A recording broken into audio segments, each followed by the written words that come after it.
Hola, ¿qué tal? Buenos días, buenas tardes, buenas noches. Este es tu amigo Tony Miskatonic y el tema de hoy es: en las inalcanzables alturas de su fama, Dolores del Río era conocida por su perfecta elegancia.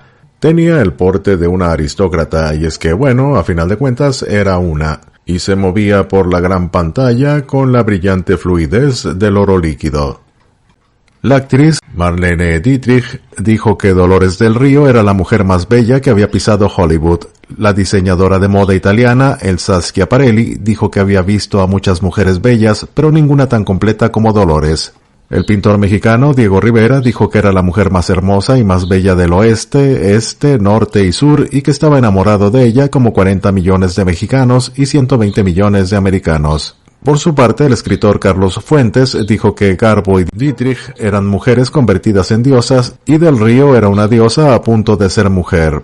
Como dijo su colega mexicana María Félix, se comportó como una princesa. Sin embargo, como veremos más adelante, esta princesa tenía un lado oscuro. A pesar de toda su apariencia de niña buena, Dolores del Río tenía algunas rivalidades. La impetuosa actriz de la serie de películas Mexican Spitfire, Lupe Vélez, se enemistó con todas sus compañeras estrellas, pero tenía un rencor especial por Dolores del Río, llamándola ave de mal agüero y acusándola de invadir su territorio. Pero entonces Lupe Vélez fue mucho más allá de los insultos. La llamativa y seductora Vélez a menudo imitaba despectivamente la elegancia sonriente de Dolores en público, sin importarle quién la escuchara o si Dolores del Río se enteraba. Las cosas se pusieron tan mal que Dolores estaba aterrorizada de encontrarse con Lupe Vélez en la ciudad, por temor a que la estrella le invitara a una interpretación personal de las imitaciones mordaces. Además, Lupe Vélez tenía fama de ser bastante violenta. Dolores del Río era considerada el epítome absoluto de la belleza femenina en Hollywood, y todos estaban extasiados por su perfección. Sin embargo, el dramaturgo George Bernard Shaw pudo haberlo dicho mejor cuando bromeó diciendo: las dos cosas más hermosas del mundo son el Taj Mahal y Dolores del Río. La futura estrella de Hollywood tuvo orígenes nada humildes. Dolores Asúnzolo López Negrete, cuyo nombre artístico sería Dolores del Río, nació el 3 de agosto de 1904 en la ciudad de Durango, en el seno de una familia acomodada. Su madre, Antonia López Negrete, pertenecía a una familia de hacendados, mientras que su padre, Jesús Asúnzolo Yax, llegó a ser presidente del Banco de Durango. El hecho de que la familia de Dolores perteneciera a la élite porfiriana resulta importante porque su origen social jugó un papel destacado en la construcción de su personalidad como estrella, primero en Hollywood y después en México. La casa donde nació Dolores del Río se encontraba en la calle de Seminario número 28, que actualmente se llama calle Hidalgo y es el número 311, en la ciudad de Durango. Nació en la habitación de fondo de la casa familiar. La actriz afirmó en alguna ocasión: viví mi infancia en una casa tradicional de Durango, en cuyo patio abundaban las macetas.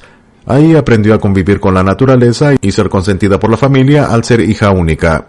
Su infancia transcurrió entre esa casona familiar tan llena de flores y plantas y los albores de un movimiento armado, la Revolución Mexicana. Como fue frecuente durante la Revolución Mexicana, la familia Asúnzolo López Negrete tuvo que huir del estado de Durango en 1910 debido a que el revolucionario Francisco Villa había jurado matar al violador de su hermana Martina, hecho que tuvo lugar en una de las haciendas de la familia López Negrete. Una mañana del año 1910, cuando Dolores apenas tenía 6 años de edad, su madre, doña Antonia, la despertó y la vistió modestamente a la manera de las mujeres campesinas. Lo hizo deprisa. Su padre le plantó un beso en la mejilla y salió sigiloso de casa. El padre partió hacia los Estados Unidos, mientras que Dolores y su madre tomaron el tren para irse a la Ciudad de México. Al llegar a la Ciudad de México, Antonia y Dolores fueron a ver al primo de su madre, Francisco I. Madero, quien les ayudó para instalarse cerca de su casa. Así, Dolores y su madre rentarían una casa en las calles de Berlín número 8, Colonia Juárez. Y no sería sino 2 años más tarde, en 1912, cuando volvieron a reunirse los padres de Dolores del Río. La actriz conoció al que sería presidente de México durante su infancia, poco después de que inició la Revolución Mexicana. El presidente Francisco I. Madero era primo de Antonia, la madre de Dolores, por lo que Del Río era su sobrina, convirtiéndose así el presidente en protector de la familia. En alguna ocasión, Dolores del Río comentó sobre el tema diciendo: era muy pequeña cuando mi mamá me trajo a la capital a conocer a su primo don Panchito, como le llamaba cariñosamente a Madero, entonces presidente de la República, quien me sentaría en sus rodillas y me regalaría un enorme globo rojo. Se dice que gracias a que Madero era su tío, Dolores del Río siempre estuvo muy cercana a la idea de una sociedad justa y libre.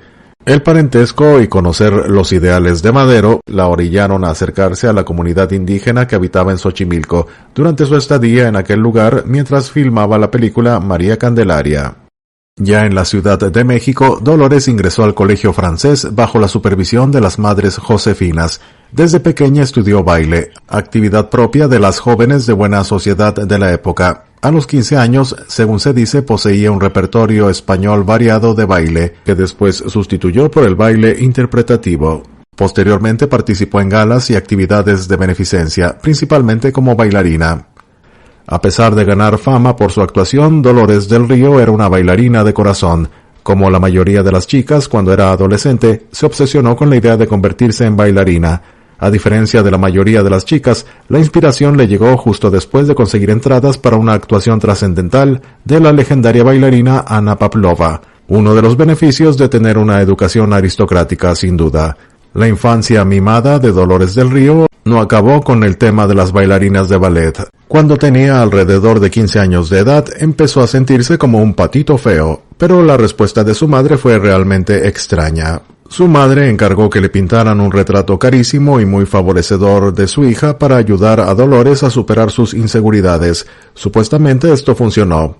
En 1921, la vida de la adolescente Dolores del Río se sacudió, sufrió su mayor agitación hasta el momento.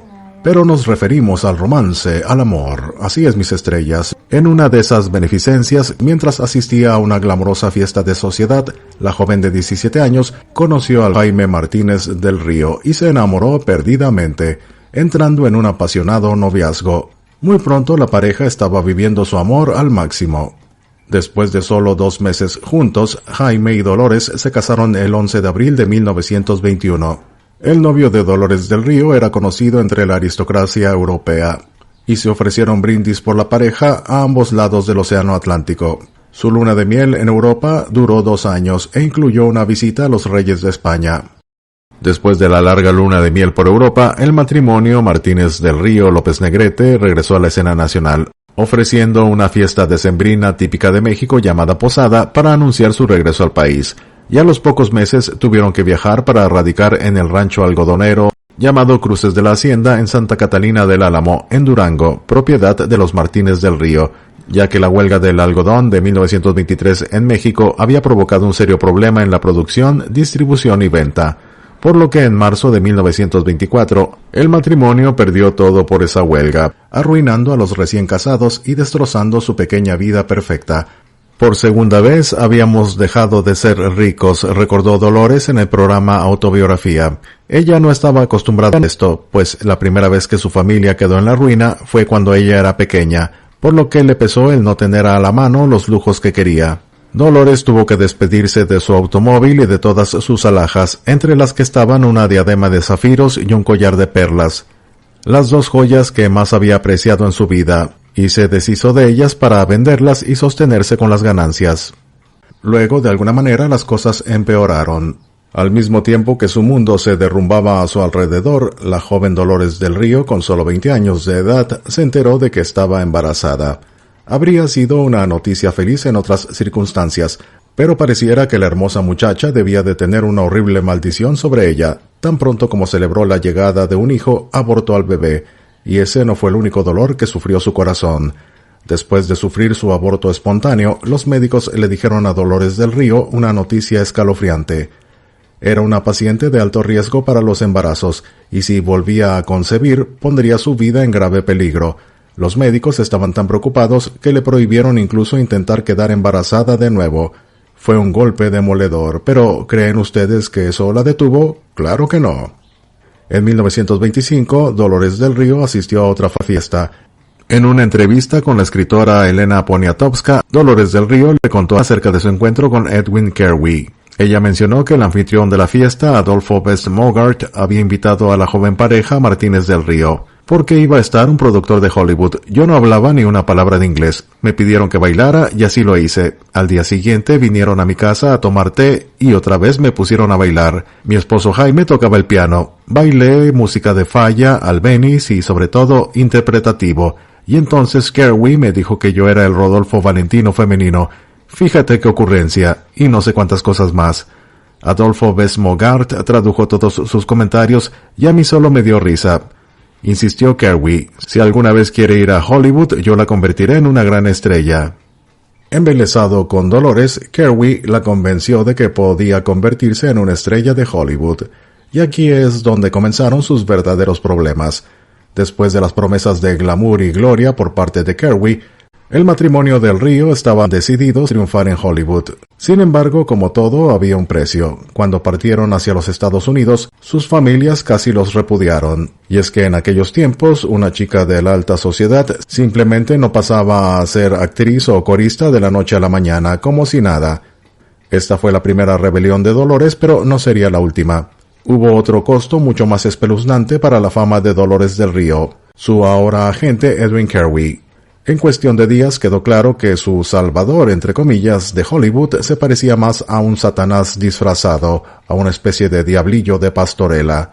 Empalagoso, viscoso y a la vez egoísta, Kerry también estaba extrañamente obsesionado con la belleza de Dolores del Río y se propuso conquistarla.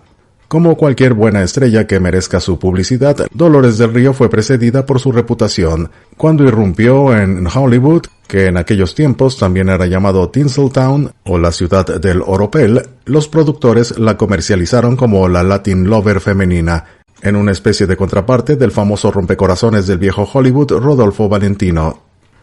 Otros actores también encarnaron el estereotipo del Latin Lover, entre ellos Antonio Moreno y Ramón Novarro, cuyo nombre real era Ramón Gil Samaniego de acuerdo con su acta de nacimiento.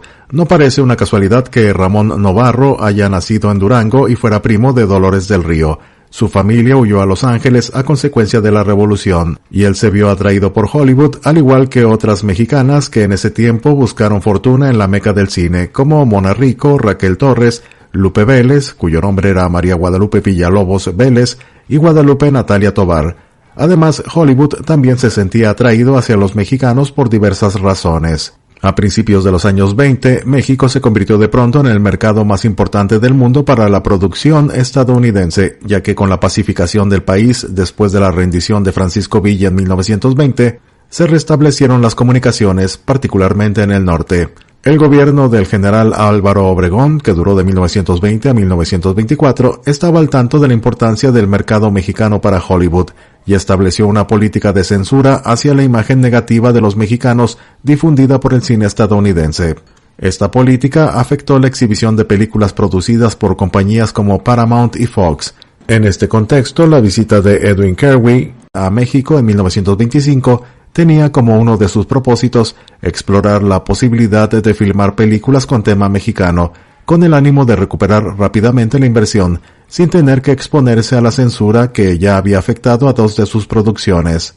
Muchos directores y productores estaban interesados en buscar actrices mexicanas que pudieran atraer al público de este país, de México, el cual, alejado del cine europeo y de la preferencia por las divas italianas debido a la Primera Guerra Mundial, exigía una imagen digna de sus compatriotas en el cine estadounidense. Por eso, otro de los propósitos de Kerry era encontrar a una actriz mexicana que pudiera convertirse en la contraparte femenina del Latin Lover. Este interés fue permanente hasta el inicio del cine sonoro, como lo atestigua la llegada a Hollywood en 1928 de la actriz Lupita Tovar, cuyo nombre real era Guadalupe Natalia Tovar, descubierta por Robert J. Flaherty, al ganar el primer lugar en un concurso organizado por la compañía Fox Film Corporation en la Ciudad de México, concurso en el cual Delia Magaña ganó el segundo lugar. Dolores y su esposo Jaime partieron rumbo a Hollywood el 26 de agosto de 1925. La futura luminaria de la pantalla contaba con 21 años de edad. A su llegada, Dolores declaró que quería dar proyección a la mujer mexicana de alta sociedad, culta y civilizada. Si bien en sus primeras películas representó a damas de sociedad, en ninguna interpretó a una mujer mexicana. Su primer beat o pequeña aparición fue como la condesa española Carlota de Silva en la película Joana o La muñequita millonaria, del año 1925. dirigida por Edwin Kerwin. Fue descrita como una nebulosa vampiresa de origen entre español y brasileño. También representó a una elegante mujer inglesa llamada Evelyn Efield en la película La vida alegre del año 1926 e interpretó a la estrella de Hollywood Rita Reynolds en la película Qué escándalo o La ciudad murmura del año 1926. Sobre su personaje de Jean Lamont en la película Una para todos o Camaradas ante todo de 1926, la escritora especialista en México, Linda B. Hall, dice que su participación no fue muy afortunada, pero no explica por qué. Estos personajes, cultos y civilizados, aunque manifestaban cierta sensualidad, no eran un vehículo adecuado para que una actriz de origen mexicano pudiera destacar en Hollywood. En 1926, una asociación de publicistas con el largo nombre de Asociación Oeste de Publicistas de las Películas en Movimiento seleccionó a Dolores del Río como una de las 13 Baby Stars o pequeñas estrellas del año. Esto significaba atención y publicidad para jóvenes actrices con posibilidades de convertirse en estrellas. Entre las seleccionadas de ese año también estuvieron Joan Crawford, Mary Astor, Janet Gaynor y Fay Wray. En las fotografías publicitarias de la asociación, todas las actrices están vestidas a la moda de los años 20. Llevan sombrero que no destaca el rostro y la luz homogeneiza su apariencia. Para que Dolores del Río se convirtiera en estrella cinematográfica, su imagen tenía que ser diferente, exótica.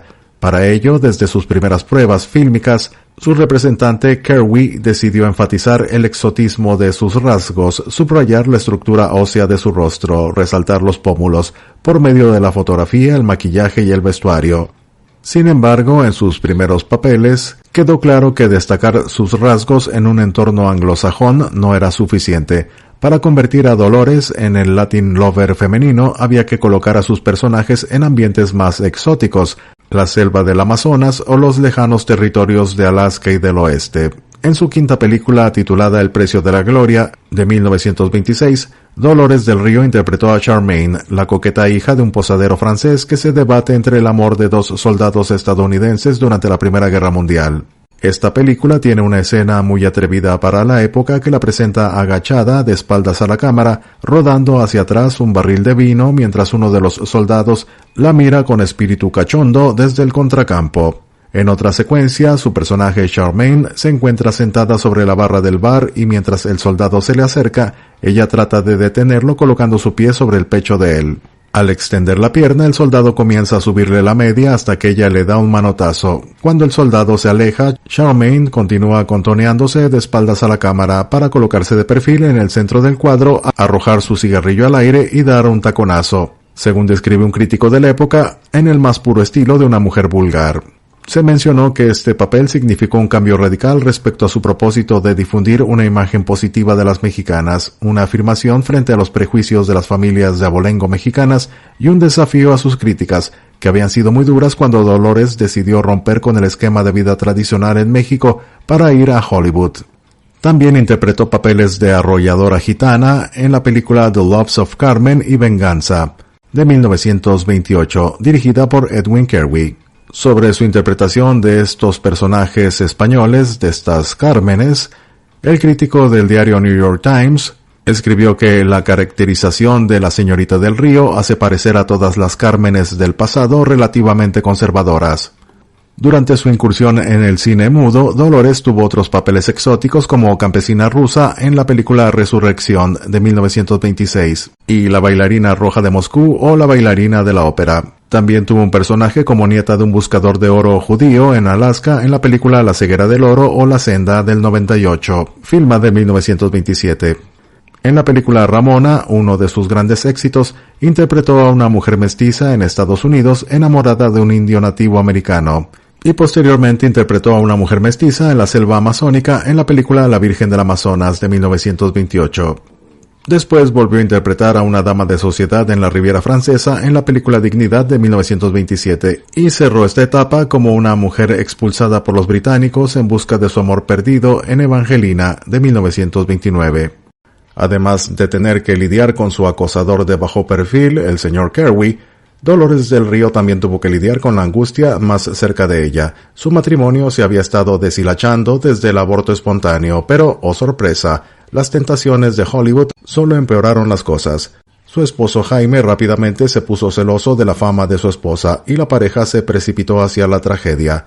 Su relación con su marido se fue deteriorando con el éxito cinematográfico aunado al hecho de que no podía embarazarse, debido al riesgo que corría. En un intento de rescatar su matrimonio, se fueron de segunda luna de miel a Hawái, pero no fue suficiente. Con Jaime cansado de ser el señor Dolores del Río, el divorcio se consumó el 8 de junio de 1928 y Jaime Martínez del Río se fue a Europa, pero falleció al poco tiempo. Tras caer enfermo en España y ser hospitalizado, los médicos encontraron que Jaime tuvo un tumor en el cerebro, mismo que le provocó la muerte el 7 de diciembre de 1928. De acuerdo a lo mencionado por su hermano, falleció amando profundamente a Dolores del Río. El fallecimiento de su esposo fue bastante duro, pero Edwin Kerwin fue y lo hizo aterrador. Tomó su condición de viuda como si fuera un letrero de carne disponible o solterita sin compromisos y llevó su agresiva seducción más allá, incluso divorciándose de su propia esposa y sembrando rumores falsos de que él y Dolores del Río eran una pareja. Y luego llevó las cosas al siguiente nivel, un nivel que ni siquiera se sabía que existiera. En un intento de protegerla de Kerwin, los amigos de Dolores del Río en Hollywood insistieron en que rompiera su contrato cinematográfico con él. Una buena idea en teoría, pero le salió el tiro por la culata. Un vengativo, un rencoroso Kerwin inició una campaña de desprestigio contra ella. La llevó a los tribunales y luego, en un ataque final, contrató a su rival, Lupe Vélez, para el papel principal en su próxima película. La belleza viene con un gran precio, o al menos lo tuvo para Dolores del Río. En el libro titulado La invención de Dolores del Río, de la autora feminista Joan Hirschfield, se recopilan testimonios de quienes tuvieron la oportunidad de trabajar con la actriz. Uno de ellos es el del fotógrafo francés Georges Hoyningen-Huene, quien ahondó sobre la naturalidad que caracterizaba a Dolores del Río. Él dijo: usa menos maquillaje que cualquier otra actriz con la que haya trabajado. Su piel es como la de un fruto maduro. Aunque probar un sinfín de productos en la piel pueda parecer tentador para muchas mujeres, deberían preguntarse si realmente los necesitan. Quizá a cierta edad requieran más o menos cantidad de artículos en sus cosmetiqueras, pero hay algo cierto: no hay nada como dejar respirar la piel al natural, y Dolores del Río lo sabía y lo demostraba muy bien. Ante las bondades de su cutis y su extraordinaria condición física, los rumores acerca de las rutinas de belleza de Dolores del Río no se hicieron esperar. Se decía que dormía 18 horas diarias y que comía pétalos de rosa y gardenias para mantener su juventud. Con la autenticidad que la caracterizaba, la actriz desmitificó estas creencias en una entrevista de 1978. En ella dijo: pues ambas cosas son mentira, obviamente porque soy en realidad una mujer llena de inquietudes. Siempre estoy haciendo 20,000 cosas, tratando de crear cosas nuevas, además de mi trabajo que es el cine y el teatro. Entonces me pregunto, si duermo tanto y como nada más que hojas de gardenia, ¿cómo puedo estar viva? Y esta declaración en sí es la principal lección de belleza de Dolores del Río: ser natural en un estado mental y físico. Quienes la rodeaban podrían asegurar que la artista mexicana poseía una sencillez deslumbrante que desembocaba en la elegancia clásica con la que todo mundo la recuerda. La fama de las fiestas de los años 20 en Hollywood se ganó a pulso por eventos como los que se celebraban de forma cotidiana en el número 1903 de la calle Outpost en Hollywood. Allí se encuentra todavía la que fue la casa de Dolores del Río. El 21 de julio de 1928, por ejemplo, estuvieron en esa residencia Charlie Chaplin, Greta Garbo, Samuel Goldwyn y D.W. Griffith, entre muchos otros. Los invitados acudieron a lo que la prensa de espectáculos llamó entonces una de las fiestas más elaboradas del verano, a despedirse de su anfitriona, quien días después dejaría el país para viajar por Europa. Diseñada y construida al pie de las colinas del noroeste de Hollywood por los arquitectos Ross Castendick y Milton Black, la vivienda destacaba en las publicaciones de la farándula por sus 5 habitaciones y 5 baños. Más importante aún, fue el hogar donde Dolores del Río inició su leyenda. Casi un siglo después de aquella famosa fiesta, se le reconoce muy bien a dicha casa por su conservado estilo clásico español colonial, con muros de estuco blanco, baldosas de barro, patio con arcos estilo andaluz y tejas rojas, y por los azulejos pintados a mano por artesanos mexicanos, estos en perfectas condiciones, decorando las escaleras, marcos de puertas y alcobas. Recordemos que Dolores del Río se divorció de su primer marido poco después de iniciar su carrera cinematográfica y posteriormente se casó con Cedric Gibbons. Entre un matrimonio y el otro, Del Río vivió en esta casa de la calle Outpost. La actriz pidió a varios albañiles mexicanos que armaran un mosaico de la Virgen de Guadalupe con cerámica de Talavera junto a una de las entradas de la residencia. Grace Kingsley, la primera crítica de cine del diario Los Angeles Times, escribió en enero de 1928 acerca de la casa. La sala es un lugar maravilloso y reposado, amueblado lujosamente con estilo mexicano. Dolores del Río ha traído también de México con ella ropa de altar, sotanas de sacerdotes y otras reliquias. La escritora había visitado la casa de 2 plantas de la Estrella en una fiesta navideña. La velada fue amenizada por una orquesta hawaiana. El momento más emocionante de la noche, sin embargo, fue cuando se incendió el árbol de Navidad. Un puñado de primeros actores impidieron la catástrofe. Harry Wilson, quien hizo carrera en el cine con su rostro de pocos amigos en las películas de la mafia, Warner Baxter, el Cisco Kid de las películas del oeste, y el actor Buddy Rogers, sacaron el árbol en llamas e impidieron que el fuego alcanzara los muebles tapizados en rojo rubí. La casa de la calle Outpost fue la primera propiedad de Dolores del Río en Estados Unidos. Dolores podría haber sido elegante, pero no estaba por encima de un poco de narcisismo vulgar. En 1929 financió una estatua de ella misma. La escultura que representa a Evangeline, el personaje de Henry Wadsworth Longfellow, fue hecha a semejanza de Dolores del Río después de que ella la interpretara en la pantalla. Todavía se encuentra dicha estatua en la ciudad de St. Martinville, Luisiana. Fue a inicios de la década de los 30 cuando Dolores conoció a la actriz de origen alemán Marlene Dietrich, quien se convertiría en su gran amiga. Dietrich, imponente actriz con una personalidad como pocas, siempre aseguró que Dolores era la mujer más bella que había puesto un pie en Hollywood.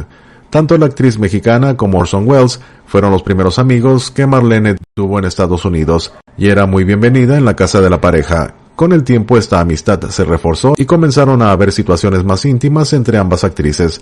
Dolores del Río llegó a reconocer que en una ocasión la actriz alemana la invitó a almorzar a su casa y la besó en los labios. En Hollywood nadie se resistía a los encantos de Dietrich, ya que su abrumadora ambigüedad sexual, como se le consideró por su fuerte personalidad, su arrolladora seguridad y su forma de vestir, recordemos que le encantaba lucir smoking, la volvieron única y perseguida por todos. Su propia hija, María Riva, llegó a revelar que se relacionaba con hombres solo como una herramienta de poder y así controlarlos y manipularlos, mientras que con mujeres lo hacía por placer. En este contexto, conoció y trató de conquistar el corazón de Dolores del Río, quien al parecer tampoco se negó, aunque realmente nunca tuvieron una relación como tal, más allá de encuentros casuales. No obstante, esto no impidió que su amistad se profundizara a la par de la enorme admiración que ambas compartían la una por la otra. También trascendió que otra gran diva nórdica del séptimo arte, la sueca Greta Garbo, era también una asidua invitada a la casa de Dolores, e incluso le enviaba cartas de amor a la actriz mexicana. En un guiño a su legendaria belleza, Dolores del Río consiguió el papel de la escandalosa amante del rey Luis XV, Madame du Barry, en la película de 1934 del mismo nombre, pero esto también estuvo plagado de escándalo. El notorio código de producción Hays censuró la mayor parte de la interpretación de Dolores del Río de la sensual seductora por ofender la moral de la época. La llegada del cine sonoro supuso para muchas de las figuras estelares en Hollywood de origen extranjero el relevo forzoso. El acento, en un cine que con un criterio lógico no admite que los actores no sean capaces de decir su propio diálogo, les inhabilitaba para seguir en el escalafón. Unos dejaron de actuar, otros volvieron a sus países de origen, pero Dolores del Río continuó con su carrera. Inteligente y cultivada, conociendo el inglés a la perfección, el idioma no supuso un obstáculo para ella, pero de todos modos su estrella comenzó a decaer. Aún ocupando un puesto importante, no era ya la gran figura de los primeros tiempos. En 1930, Del Río se embarcó en su aventura más glamorosa hasta el momento. Mientras disfrutaba de otra fiesta, Dolores conoció al director de arte Cedric Gibbons y rápidamente se convirtió en el esposo número 2. Durante un tiempo fueron una pareja de moda en Hollywood, organizando almuerzos dominicales regulares en su nada humilde mansión. Dolores del Río y su nuevo esposo se fueron a vivir a Pacific Palisades, un barrio en la región del lado oeste de Los Ángeles, California, situado a unos 32 kilómetros al oeste del centro de Los Ángeles. Ahí habitaron la casa ubicada en el número 759N de Kingman Avenue. La casa es de estilo moderno, Art Deco e internacional, por inspiración del destacado escenógrafo de cine Cedric Gibbons, el esposo de Dolores. Gibbons fue un director de arte y diseñador de producción irlandés-estadounidense que fue uno de los más importantes e influyentes en dicho campo en la historia del cine. También tuvo un gran impacto en la arquitectura del teatro cinematográfico desde la década de 1930 hasta la década de 1950, el período considerado la era dorada de la arquitectura teatral. A Cedric Gibbons se le atribuye el diseño de la estatuilla del Oscar en 1928. Gibbons trabajó con el arquitecto Douglas Honnold para diseñar la residencia donde vivió con Dolores del Río. Pero los buenos tiempos no duraron mucho. Desde la década de 1930, la carrera de Dolores había sufrido una serie de fracasos, pero el insulto final aún estaba por llegar. En 1938, los periódicos la pusieron en la lista de los actores no deseables, o que eran conocidos como venenos para la taquilla, estrellas aparentemente no rentables como Joan Crawford y Marlene Dietrich. Dolores del Río debe haberse sentido deprimida porque fue en ese momento que saltó a la cama de Orson Welles. A finales parecía que cada vez que Del Río encontraba la felicidad, al mismo tiempo recogía otra maldición, y su matrimonio con Gibbons no fue diferente. Casi inmediatamente después de casarse con su novio, la estrella enfermó de una devastadora infección renal y tuvo que permanecer confinada en su cama. Por supuesto, esto fue un paseo por el parque, no fue casi nada en comparación con lo que le esperaba. En 1940, Dolores del Río conoció al ahora icónico director Orson Welles, en donde creen, así es, en otra fiesta, y no pasó mucho tiempo antes de que la pareja comenzara un romance secreto. Esto tuvo consecuencias desastrosas. El oscuro coqueteo no era tan secreto como esperaba Dolores del Río, y su esposo Gibbons pronto se divorció de ella. Resultó que este fue el comienzo de su caída en Hollywood. Cuando Dolores del Río conoció a Welles, él estaba en medio de la promoción de su clásica pero controvertida película Ciudadano Kane, y se suponía que su acercamiento con Orson Welles ayudaría a la carrera de Dolores del Río, pero sucedió exactamente lo contrario. La película de Orson Welles causó tanta controversia que el personaje de Dolores del Río en la película Journey into Fear, o Viaje hacia el Miedo, fue recortado significativamente debido a su asociación con la película Ciudadano Kane. Y luego Orson Welles tuvo que ir a empeorar las cosas. Mientras Dolores del Río estaba en medio de su ingrato trabajo filmando la película Journey into Fear, Orson Welles hizo lo que se suponía era un viaje de trabajo a Río de Janeiro, en Brasil, durante el carnaval. Y como se imaginan, esto salió tan mal como cabría esperar. Mientras estaba en Brasil, Welles aparentemente tuvo una juerga tan legendaria que la noticia llegó hasta su novia Dolores en California. Cuando Del Río descubrió la infidelidad de Welles, se enfureció tanto que no quiso esperar a que él volviera a California. En lugar de eso, ella le envió unas pocas palabras por telegrama informándole que habían terminado para siempre. Fue entonces cuando Orson Welles la hirió de la manera más cruel hasta el momento. ¿Y cómo fue? Simplemente no respondió al telegrama. O como dirían los usuarios de WhatsApp, la dejó en visto. Dos de los mayores reclamos publicitarios de Dolores del Río a la fama son también los más simpáticos, los más traviesones. En su película Bird of Paradise o Ave del Paraíso, interpreta a una hermosa nativa de Hawái que pasa una escena tórrida nadando desnuda. El director King Vidor fue obligado por el jefe de producción de los estudios RKO a hacer una película en la cual los protagonistas fueran Joel McCrea y Dolores del Río. Desafortunadamente no tenía una historia y solo los llevó a una isla en donde los filmó teniendo escenas románticas. Dolores del Río no estaba del todo contenta y creía que le hacía falta un giro a una historia cursi y cliché. Decidió entonces que su personaje debía ser épico y sugirió que al final de la historia ella se lanzara a un volcán en erupción. Así nació la clásica película Ave del Paraíso. Un año más tarde, en Flying Down to Rio o Volando a Río, se convirtió en la primera actriz importante en usar un bikini en la pantalla. Tal vez por eso la gente no podía dejar de hablar de su forma perfecta. Dolores del Río tuvo que sufrir una última tragedia de este periodo de su vida. Apenas unas semanas después de terminar su relación con Orson Welles, descubrió que su amado padre había fallecido en México, mientras ella había estado perdiendo el tiempo con hombres con alma de niño en los Estados Unidos. En diversos momentos de su vida, Dolores también fue relacionada románticamente con diversas figuras como el director de cine estadounidense Jon Favreau, el actor Errol Flynn, el escritor alemán Erich Maria Remarque, el playboy dominicano Porfirio Rubirosa, el productor de cine mexicano Archibaldo Burns y los actores mexicanos Tito Junco y Fernando Casanova. La noticia empujó a Dolores del Río al límite y ella supo lo que tenía que hacer. Magullada, maltratada y desgastada por Hollywood y por los hombres que habitaban ahí, Del Río tomó la decisión de regresar a su México natal y actuar en películas allí. Esta decisión, aunque parecía no planeada, sin embargo resultó como si lo hubiera sido. Su viaje a casa coincidió con la época de oro del cine mexicano, y ella experimentó un regreso a la gloria en su carrera, pero no en su vida amorosa. Los cineastas mexicanos clamaban por colaborar con la estrella de Hollywood, pero el director Emilio Fernández la consiguió primero para la película Flor Silvestre de 1943. Pero igualmente el director podría haber tenido motivos oscuros. Además de querer su poder y brillo de estrella, Emilio Fernández estaba desesperadamente enamorado de Dolores del Río, quien no sentía lo mismo por él. Y suele suceder que el amor no correspondido no siempre termina bien.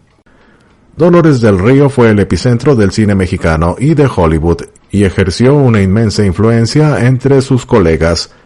Algunos de sus amigos más cercanos incluían a las luminarias más importantes de la época, desde los artistas mexicanos Diego Rivera y Frida Kahlo, hasta miembros de la realeza inglesa como el Duque de Windsor y Wallis Simpson. En resumen, los horizontes de Dolores del Río eran bastante amplios y extensos. Como casi todos los hombres que vieron el rostro perfecto de Dolores, las profundidades de la pasión del director Emilio Fernández se volvieron realmente desquiciadas. Un día estaba molesto porque no podía permitirse el lujo de comprarle un regalo de cumpleaños a Dolores, por lo que ansiosamente escribió toda la trama de su segunda película juntos, el filme María Candelaria, y lo escribió en 13 servilletas. Esto sin duda olía a desesperación, pero eso no fue todo. Dolores del Río y Emilio Fernández hicieron muchas películas aclamadas juntos, y su tercera película, Las Abandonadas, incluso le valió a Dolores un premio Ariel de Plata, el equivalente mexicano de un Oscar. Pero con cada película Emilio Fernández empeoraba, y cuando rodaron Bugambilia en 1943, su obsesión con Dolores del Río se había vuelto completamente insostenible. El set de filmación de Bugambilia estaba plagado de tensión, sobre todo porque el ardor no correspondido de Emilio Fernández se había convertido en una violenta amargura. Hizo berrinches mientras filmaba y se enfureció de forma que asustó a todo el elenco y el equipo. Fue tan desgarrador que después de terminar el rodaje, Dolores juró no volver a trabajar con él nunca más. Sobre la primera vez que conoció a Dolores del Río, Emilio el Indio Fernández alguna vez comentó: «Me miraba pero sin verme. Eventualmente ella me pediría que yo dirigiera su primera película en México. Me enamoré de ella, pero ella me ignoraba. Yo la adoraba, de verdad que la adoraba». Algunas fuentes revelaron que sí existió un romance entre ellos. Lo cierto es que esto nunca fue probado. Después, Emilio Fernández comenzó un tórrido romance con la actriz mexicana Columba Domínguez. La obsesión del director mexicano Emilio Fernández con Del Río no era pura ni saludable, e hizo todo lo posible para estar cerca de ella. En la época de Del Río en Hollywood, Fernández confesó que averiguaba en qué películas estaba trabajando ella y luego se inscribía como extra solo para tener la oportunidad de vislumbrarla desde lejos. Esto sí que es obsesión. A la película Flor Silvestre siguió María Candelaria. Los paisajes de un área cercana a la capital mexicana, Xochimilco, eran presentados como la Venecia mexicana, las chinampas o balsas con tierra donde se sembraban flores y vegetales, las flores y el aire provinciano. Estos fueron elementos mágicos que se conjugaron con la belleza de Dolores del Río y el porte de Pedro Armendáriz en esta película María Candelaria. El amor y la tragedia entre los personajes principales, María Candelaria y Lorenzo Rafael, protagonizaron esta historia que se anunció como una joya de la cinematografía nacional, con una belleza plástica extraordinaria y que llegó al Cine Palacio el 20 de enero de 1944. Aquí se volvía a repetir la fórmula exitosamente probada en la película Flor Silvestre de 1943, donde Dolores del Río y Pedro Armendáriz fueron dirigidos por Emilio el Indio Fernández, contando con la excelente fotografía de Gabriel Figueroa, quien también se sumó a esta producción y obtuvo el Grand Prix y premio a Mejor Fotografía en el Festival de Cannes en 1946. La historia inicia con una confesión de un pintor que quedó encantado con la belleza de María Candelaria cuando la conoció vendiendo flores en el pueblo de Xochimilco. El deseo más grande de María Candelaria y de Lorenzo Rafael es casarse, por lo que centran todas sus esperanzas en una pequeña cerdita, en una pequeña marranita que los ayudaría a obtener el dinero necesario para el matrimonio. Sin embargo, la maldad del cacique del pueblo y los injustos prejuicios de la gente lo complican todo. La historia llega a su clímax cuando se descubre un cuadro en el que María Candelaria posa supuestamente desnuda, lo que desata la furia del pueblo que se dispone a matarla, mientras que Lorenzo Rafael está en la cárcel acusado injustamente. Días antes del estreno de la película, el diario El Universal informó que Dolores del Río fue madrina de bautizo de María Candelaria, hija de unos horticultores de este pintoresco lugar, Xochimilco. La nota cuenta que durante la filmación de la película, la actriz hizo amistad con los pobladores de la región y que muestra de ello fue haber aceptado ser la madrina de aquella niña. En la nota se menciona, la cordialidad entre los nuevos compadres fue inmediata. Las personas más humildes de Xochimilco habían ya tratado a Dolores del Río y por su trato sencillo y afable se habían acostumbrado ya a ver en ella un igual. Solo se sorprendían esta vez de verla envuelta en un rico abrigo de pieles y no el sencillo rebozo con que la habían conocido. La actriz también asistió a la fiesta celebrada en el barrio de San Esteban, donde hubo como menú platillos típicos y donde Dolores bailó al son de los mariachis. Antes de irse invitó a sus compadres a que la visitaran en su quinta llamada La Escondida y que le llevaran con frecuencia a su nueva ahijada.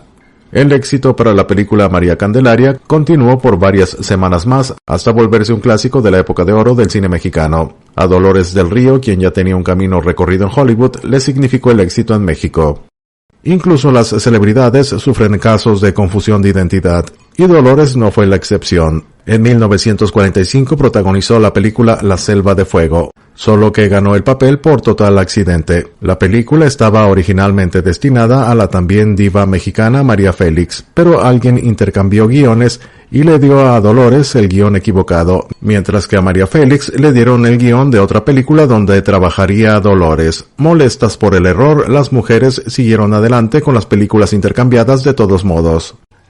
Las películas mexicanas de Dolores del Río no pasaron desapercibidas en Estados Unidos. Le llegó una carta del legendario director John Ford ofreciéndole un papel protagónico junto a Henry Fonda en la película The Fugitive o El Fugitivo de 1947, una adaptación de la novela El Poder y la Gloria de Graham Greene, la cual fue filmada en México, teniendo como parte del equipo a Gabriel Figueroa y Pedro Armendáriz. Acompañada por su madre, Dolores viajó a la Argentina para realizar el drama Historia de una mala mujer del año 1948. En Buenos Aires entabló amistad con Evita Perón, mientras que en Estados Unidos Dolores del Río fue acusada de comunista por el mensaje social de la película El Fugitivo. Las habilidades de seducción de Dolores alcanzaron nuevas alturas. En 1949, en Acapulco, Dolores conoció al millonario, aventurero y empresario teatral estadounidense Louis R. Riley. Riley fue conocido en el medio del cine hollywoodense en los años 40 por haber sido miembro del Hollywood Canteen, una organización creada entre las estrellas de cine para brindar apoyo a los soldados en la Segunda Guerra Mundial. En esa época, Riley vivió un tórrido romance con Bette Davis, quien fungía como imagen de la organización. Riley se instaló con su hermano en Acapulco a fines de la década y de alguna manera fue figura crucial para el auge que vivió el puerto a inicios de la siguiente década. Después de 10 años juntos, Dolores y Riley se casaron en Nueva York en 1959. Dolores se mantuvo unida a Riley hasta el final de su vida. Ambos vivieron en la casa propiedad de Dolores conocida como La Escondida, ubicada en el barrio de Coyoacán, al sur de la Ciudad de México. En el número 37 de la calle Salvador Novo existe un extinto rancho que pertenecía a Dolores del Río. Dolores llegó en 1943 a la que ahora es una casona que se localiza en el barrio de Santa Catarina en la alcaldía Coyoacán en la Ciudad de México. El sitio, que fue apodado como La Escondida, es un antiguo rancho que conserva intacta su fachada, de la cual destaca un enorme portón de madera. Este lugar fue el hogar de Dolores hasta su muerte en 1983. En 1959, el famoso rancho también fue el lugar donde vivió Louis Riley. Sin embargo, el estadounidense no fue el único hombre que la siguió hasta el barrio de Coyoacán, pues se dice que Emilio, el Indio Fernández, se mudó al barrio de Santa Catarina para poder estar lo más cerca de la actriz, ya que, como sabemos, estuvo enamorado de ella durante una muy buena parte de su vida. Tanto La Escondida como la casa de Dolores en Acapulco se convirtieron en punto de encuentro de muchas figuras del espectáculo, la sociedad, la política, el arte e incluso de la nobleza internacional. Entre los nombres famosos, Diego Rivera, Frida Kahlo, María Félix, Merle Oberon, John Wayne, Edgar Neville, Begum Ajibeb Aga Khan, Nelson Rockefeller, el Duque de Windsor y Wallis Simpson, la princesa Soraya de Irán y otros más. La mudanza de Dolores del Río a México también coincidió con un cambio drástico en su imagen. Aunque Hollywood la había promocionado como el prototipo del glamour y de elegancia femenina de tez blanca, Del Río terminó con eso y comenzó a maquillarse para enfatizar sus rasgos mexicanos. Como ella dijo, me quité las pieles y los diamantes, los zapatos de raso y los collares de perlas. Todo lo cambié por el chal y los pies descalzos.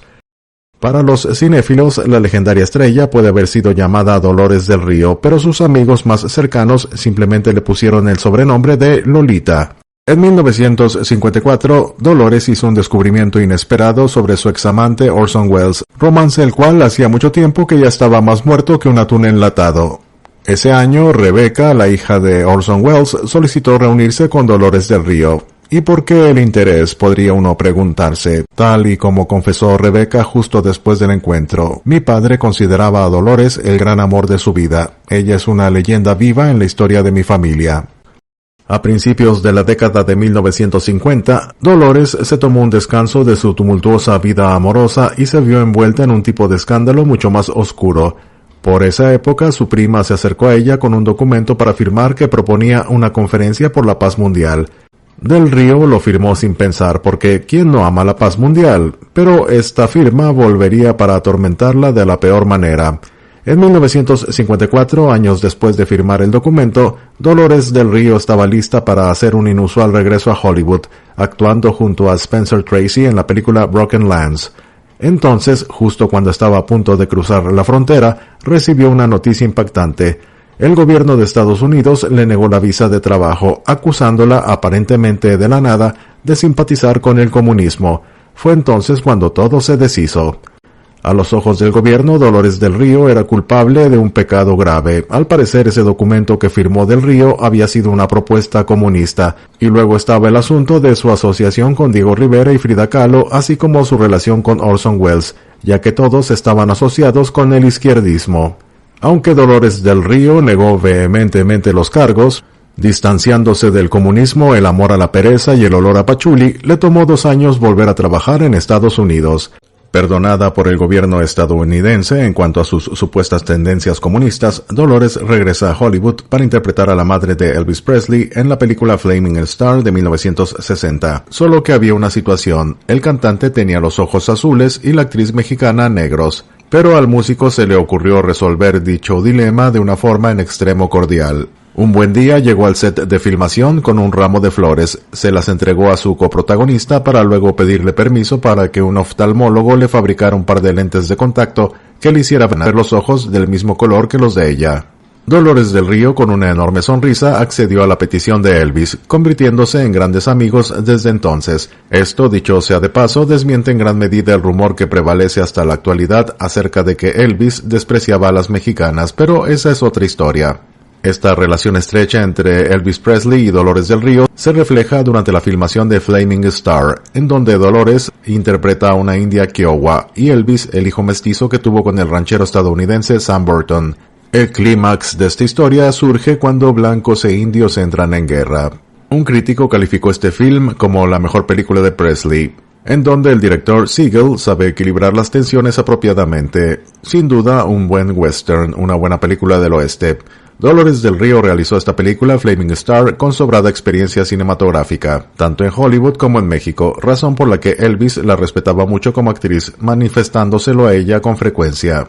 Dolores del Río se interesó por la carrera actoral de Elvis y le recomendó que tomara clases con su maestra Stella Adler. Con la participación de su esposo como director y productor, Dolores del Río fue aplaudida en los escenarios cuando interpretó el papel de la señora Alving en la obra teatral Ghosts o Espectros del escritor Henrik Ibsen.